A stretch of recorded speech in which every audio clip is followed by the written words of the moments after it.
Welcome to In Pursuit of Truth. This is your host, Sir Patrick Mack. I'm back, you're back, Q's back. So I guess everybody's back. It's like clockwork. Oh my goodness, it's time to wake up, you sleepy person. Yes, yes, right, get out of bed. Yeah, get up, you sleepy person. We got Q to do. Let's do it. Let's go. Now, right now. Go. Do it.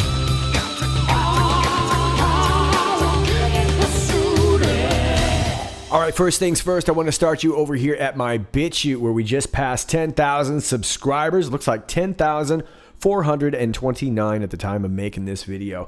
Thanks to all of you who've been joining me over here. I really, really do appreciate it. And because I'm a man of my word, I brought cupcakes. Yeah, look at those bad boys right there. They're like diverse in the front and not so much in the back, I guess, huh? They got seashells on them. They were described as Hawaiian cupcakes. I'm not sure what that means. Maybe they got spam and pineapple in the middle. No, that's terrible. That sounds terrible. I'm sure they're good. They're Hawaiian cupcakes. Everything in Hawaii is awesome, except for their politics. Everything else is awesome. Yep. So have yourself a cupcake. And you know what? The best part of this is that over here on BitChute, Susan Wojcicki doesn't even know. Nope, she doesn't even know we're having cupcakes.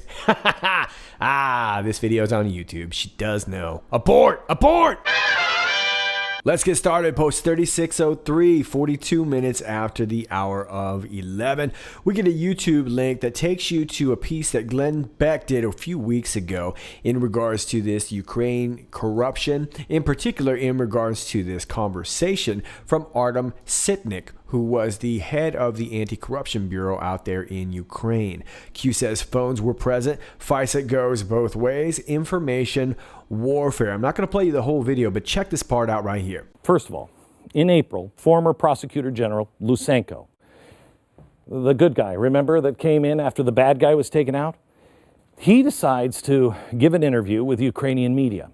And in that interview, he makes a stunning comment. Quote, I don't know how, but the Americans got an audio recording of Mr., how do you say his name?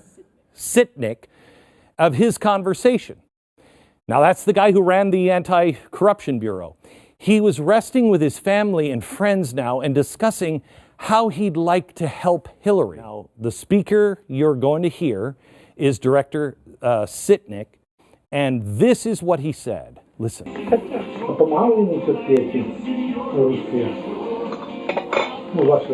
Я думаю, що так. Я ж йому теж не йому, а Хіларі допомагав. Тоді ви там трошки шатнули, да. Ні, це так пишуть там. Ну, мені кажуть, що Хіларі погано було, не дуже.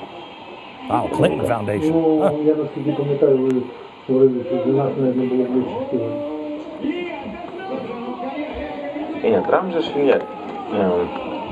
він чисто в нього внутрішні питання домінують над зовнішніми. А Хіларі це якби це із тих політиків, що вони гегемонія Америки в світі. Для нас це так лучше. А для американців лучше так, це те, що Трамп робить. На зараз ці американські стаховці, як баба, мужик. Ми ж оприлюднили здання про Манафорта, якого посадили. Манафорт ж був керівник цього вищого штабу Трампа. Його ж тоді це сторонили час, в тому числі за те, що прикладно почали бухгалтерію, посадили там на штабу 80 років позбавлювали. І Трамп, Трампа барабан, тому що у них система працює чітко. І коли були вибори, за неділю до виборів, FBI поновив розслідування відносно Хіларі. У неї рейтинг упав на 7%, і Трамп натяжкою переміг. Я таки не можу понять, що Трамп воює з FBI, і коли його доганяють, якби не FBI, то він би не був президентом. У них Хіларі погасили рейтинг на 7%. Well, that is pretty big information indeed, and it really gives us a lot of insight. And we should keep in mind that we do have the FBI to thank. After all, it was James Nobody's homie Comey who reopened that email investigation and essentially was a big part of how President Trump was able to defeat Hillary in the first place. I think that's an important fact to remember. But Q is saying here, phones were present. FISA goes both ways. Information warfare Q. And we sort of knew about this already, but for now, let's move on to the next post to get some more perspective on what they're saying. Post 3604, 44 minutes after the hour of 5, Q takes us back to February 11, 2019. Let's just go ahead and go straight there. This was post 2693 and post 2694, which is basically around it right here at the bottom. But we're looking inside where you see the Twitter link to Adam Schiff. That is from 2693. And that is in regards to little Adam Schiff's tweet right here. Step 1, hype an invented threat of an invasion of terrorists, murders, and rapists. Step 2, send troops to the border to address the imaginary threat. Step 3, justify the wall is necessary to protect troops sent to meet the non-existent threat. Step 4, executive time, to which Q responds right here. Let's actually use facts. Step 1, hype an invented threat of POTUS working with the Russians disinformation campaign. Step 2, send FBI, DOJ, Congress, Senate, CIA, NSA, Intel, Five Eyes, etc. to address and investigate the imaginary threat. Step 3, justify the special counsel. Millions of taxpayer dollars spent as necessary to protect the public and our election process against an imaginary, made-up, non-existent threat, which really is designed to protect the illegal activities of many elected officials. Yeah, remember, this sparring's been going on for a very long time. The whole FISA thing was really to just cover that up. Step 4, open new fake and false investigations as chairman of the House Intel Committee to retain disinformation campaign designed to keep liberal Democrat Americans on board to regain power and prevent prosecution. Executive time. Well, you have to hand it to them. They've been doing this for a few years now, and it's really leading us all the way up. And I think that that's why Q keeps referring to this as not just another 4-year election. I think this was a 4-year plan, right? And of course, we already knew this was coming because this is what Q says down here. Life lesson, Adam Schiff. The next time you leak classified information, don't have your phone or allow phones of the unknown go-between students present. FISA works both ways. Q. All right. So this guy Lusenko has said that they don't know how the Americans got a hold of this audio. And of course, we do know that Adam Schiff is aware of some leaker, but he wants to protect this leaker even though he doesn't know who it is.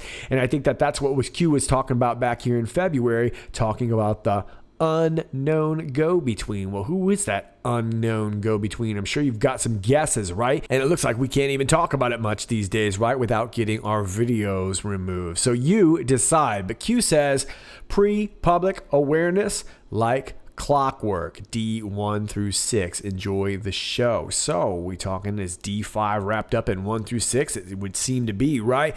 D1 through 6, is this 1 through 6 people? 1 through 6 documents? Enjoy the show. Okay, so I want to mention that both Q and little Adam Schiff listed 4 steps and 4 steps alone. Very curious. Now, like I said, the 1 through 6 could refer to a few different things. I'm guessing it may refer to people, and Q probably knows that they know who they are, so it might be a communication going back and forth. I could also be wrong on that, but I think we get the general idea. We do know that one person involved doesn't seem to want to face the music. And it looks like Adam Schiff wants to protect this person anytime anyone mentions their name. I've had 2 videos taken down. That person's name happens to rhyme with Derek Barbarella. But either way, anytime somebody gets even close to mentioning this person's name, little Adam Schiff has to say the nay-no. And we see that in this clip right here. Lieutenant Colonel Vindman, did you discuss the July 25th phone call with anyone outside the White House on July 25th or the 26th? And if so, with whom? Yes, I did. My core function is to coordinate U.S. government policy, interagency policy, and I spoke to 2 individuals with regards to providing a some sort of readout of the call. 2 individuals that were not in the White House. Not in the White House, cleared U.S. government officials with appropriate need to know. And what agencies were these officials with? Department of State, Deputy Assistant Secretary George Kent, who is responsible for the portfolio Eastern Europe, including Ukraine, and a individual from the office of an individual in the intelligence community.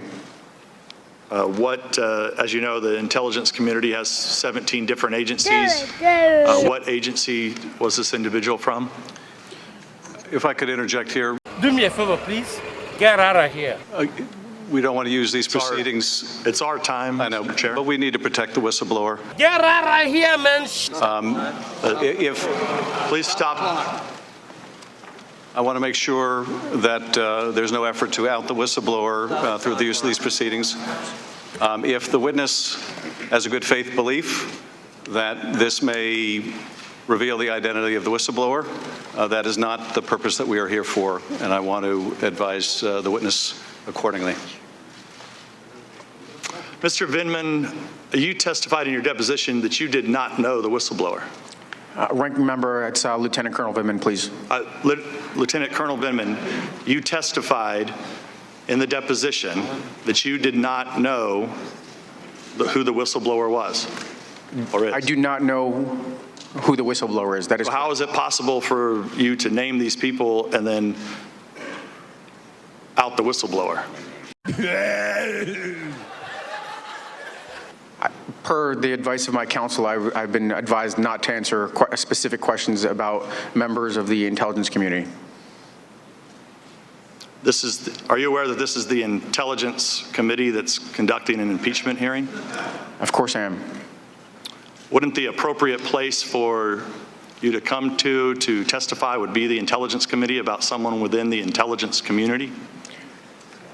Ranking member, per the advice of my counsel and the instructions from the chairman, I've been advised not to provide any specifics on who I have spoken to inside the intelligence community.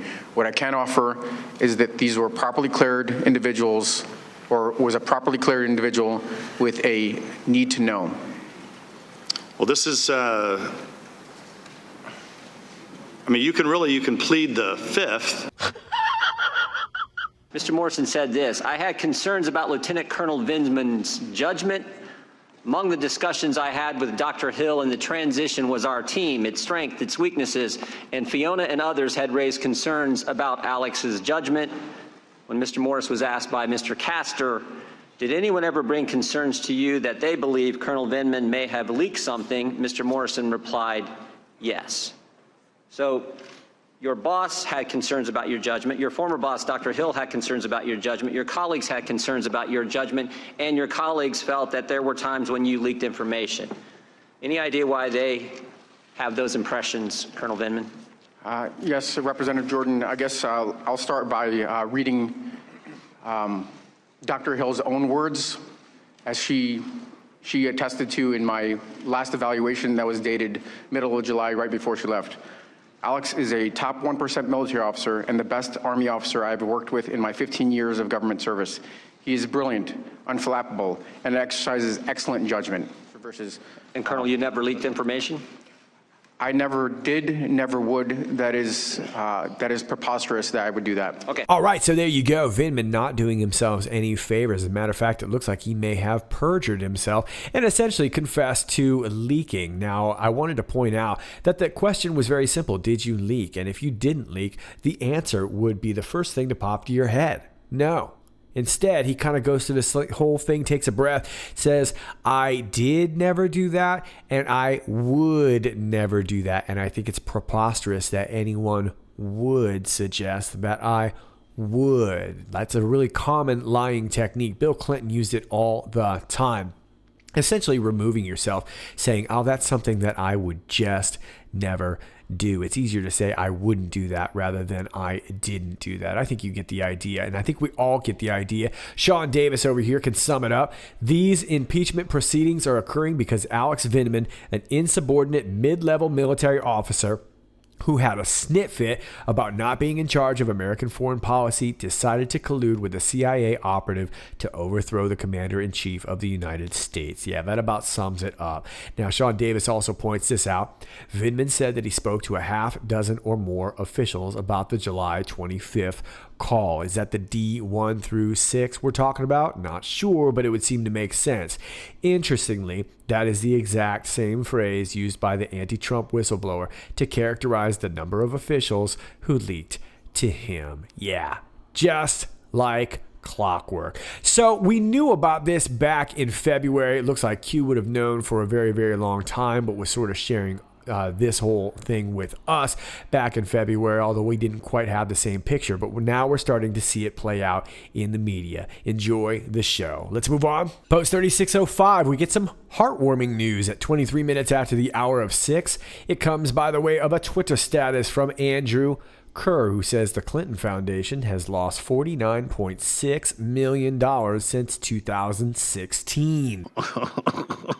And of course, the article is from the Daily Caller. Clinton Foundation continues to hemorrhage money following Hillary's loss. And there's Hillary right there looking a little despondent, while Bill behind her, he's like, yeah, good job, genius. And she's like, shut up, Bill, or I'll kill yourself.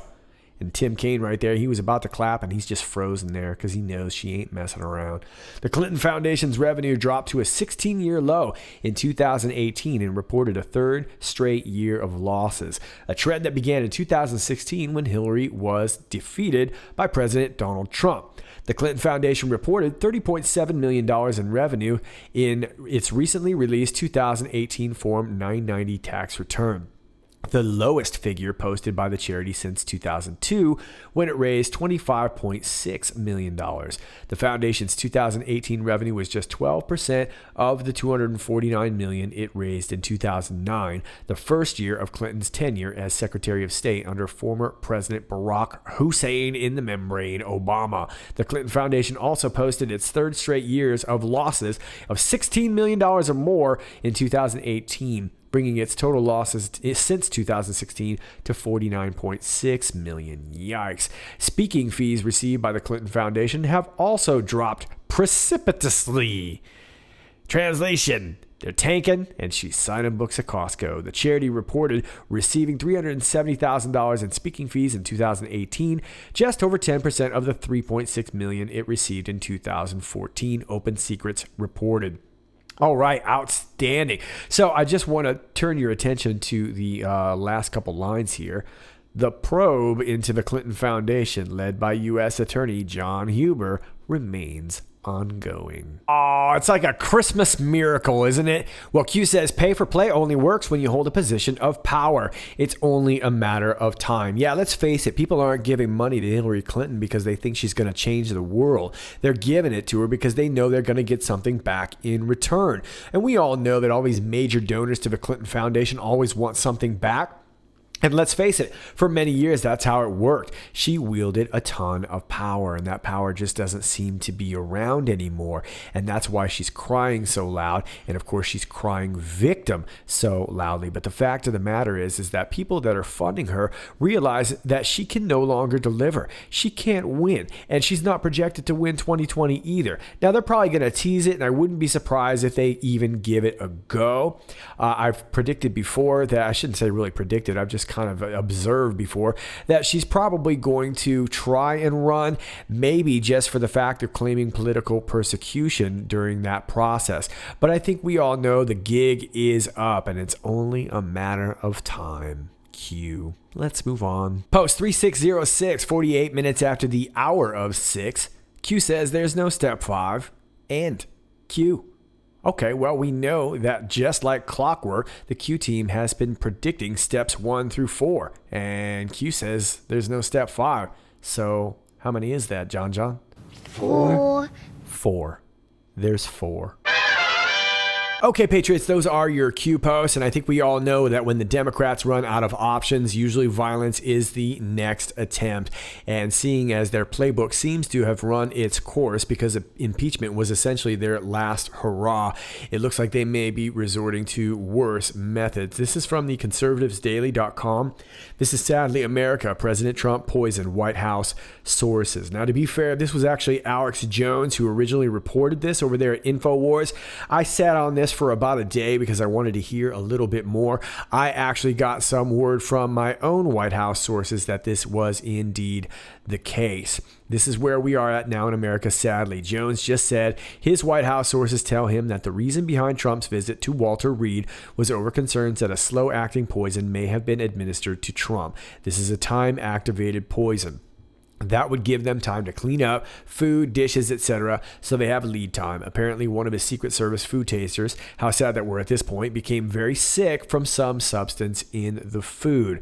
This is why he sends people out to get food at various restaurants because of poisoning concerns. Jones says they don't want to shoot him or assassinate him openly because they don't want to make him a martyr. They want to poison or drug him so they can activate the 25th Amendment. Yes, and from what my sources are saying, that this is a bit of a microdosing poison, meaning that they were likely trying to do this over a period of time so that his own ill health would be the reason that they could activate the 25th Amendment. So not necessarily to kill him straight away, but to make him very sick. So this is some pretty scary stuff. Then it goes on to say, apparently there have been many attempts on his life, and Jones says that a young Secret Service agent died in Scotland from something similar. Well, we do know that during that Scotland trip, this was when they had the paraglider fly over saying something about well below par for in regards to Trump. And we did lose a Secret Service agent. Now, we don't know exactly what happened because the official story was kind of sketchy, but we did get some reports saying that it was cyanide poisoning. The agent was apparently very fit and served as a food taster, had a stroke, and dropped dead. So this is the first attempt on POTUS's life. We've seen a couple different things in regards to even going after POTUS's motorcade, and of course the situation when he was heading to the summit in Singapore with North Korea. We suspected that there was even a missile attack on Air Force One. So really, really scary stuff, and this kind of stuff is extremely scary. Number one, it's pretty scary that POTUS is, we all know the rumors about the Diet Coke and the McDonald's and whatnot, which is essentially poison anyway. But this might be his best option considering what he's got to go through. But either way, our thoughts and prayers to the POTUS.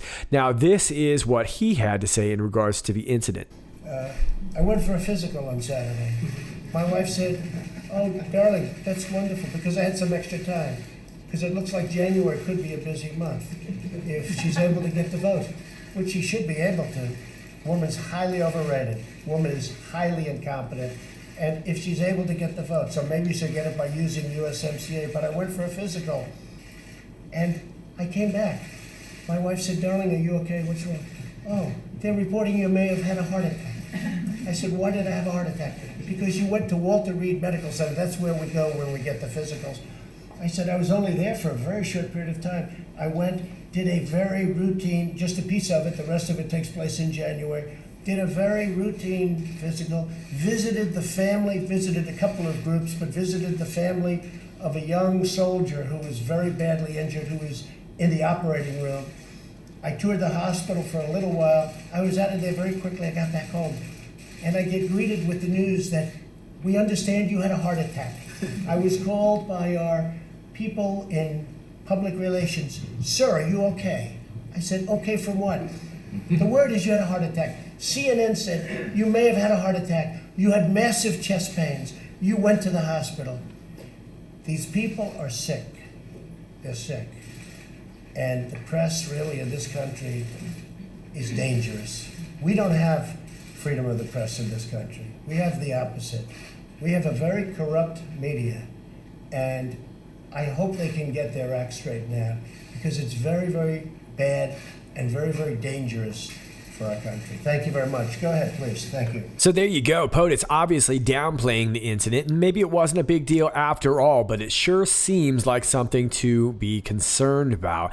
After all, we already know how badly the fake news media would love to report some news like that. And I think at this point, we already know how treasonous they are, so we shouldn't be surprised the way they're reporting things. And that's exactly why I'm over here on CNN, because Trump also went after Hillary Clinton. Playing with Hillary Clinton aboard returns to gate after mechanical issue. Hillary Clinton was aboard an American Airlines flight from New York that suffered a mechanical issue and needed to return to the gate Sunday afternoon, according to a law enforcement source. A separate law enforcement source confirmed Clinton was aboard a plane which experienced a mechanical issue that needed to return to the gate. American Airlines said Flight 2144 from New York's LaGuardia Airport to Washington's Reagan National Airport returned to the gate around 3:15 p.m. after ground personnel saw the mechanical issue, according to the source. Pilots told authorities the plane shook and ground personnel saw smoke and discovered metal debris in the area after the incident, which took place hundreds of feet from the terminal, according to the law enforcement source. Passengers boarded a different aircraft and departed for Washington at 4:45. Interesting timing there, 45 minutes after, according to the airline. A representative for Clinton declined to comment. U.S. Secret Service hasn't yet returned a request for comment from CNN.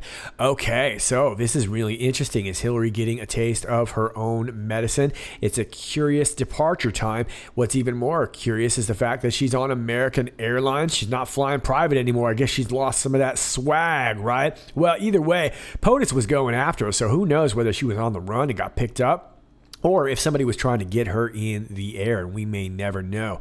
But it looks like time is ticking for Hillary Clinton. So there you go, Patriots. That's all I got for you for now. I've got a couple other projects that are coming up in the works. I'm going to get back on that. As always, if you like this video, please click like, share, and subscribe. And thanks to all of you who do that already. Thanks to all of you who've been going over there to BitChute and joining me over there. And if you have not done so as of yet, at least take a look at some of my links down below. My Gab, my BitChute, my Brighteon.com. I'm over there on DropSpace. All of those are linked down below.